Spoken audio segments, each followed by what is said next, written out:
டேய் எப்படி தாண்டா இந்த ஏஸ் வச்சது என்னாலே நம்ப முடியலடா. ஸோ கைஸ் என்னடா வளர்றேன் அப்படின்னு நினைக்காதீங்க. இந்த ஏஸ் இது வந்து நான் அடிச்சதே இல்லை. நீங்கள் அடிச்சிருந்தீங்க கமெண்ட் செக்ஷனில் கமெண்ட் பண்ணிட்டு போங்க.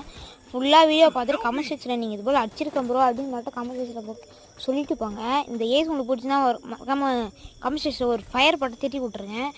என் ஃப்ரெண்டு சொல்லிட்டேன் ப்ரோ கண்டென்ட் இல்லை வீடியோ போடுறதுக்கு, கண்டென்ட் எடுக்கணும் வா அப்படின்னு கூப்பிட்டு வந்துட்டேன். சிஎஸ்ல ஒரு ஏஸ் வச்சு கண்டென்ட் போடுவான் நீங்கள். சரி அவரும் ஓகே சொல்லிட்டு வந்தார்.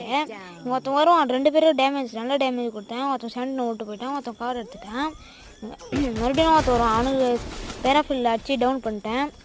சரி அவனும் எனக்கு டேமேஜ் கொடுத்துறான். நான் வந்து மெடிக்கேட் போகலான்னு உக்காந்துட்டேன். மெடிக்கேட் போட்டோடனே ப்ரோ டீம்மேட் சொன்னார் ப்ரோ இங்கே எனிமன்ட்டான் அப்படின்னு. சரி நானும் உடனே ஓடி போய் பார்த்தேன். சரி என் டீம்மேட் வெளியே வந்தோடனே அவன் வேணையும் போயிட்டான்னு நினச்சிட்டு கீழே க்ளியர் பண்ணிட்டேன். அப்புறம் சொன்னார் உள்ளே இருக்கான் ப்ரோ உள்ளே போய் அடி சொன்னார்.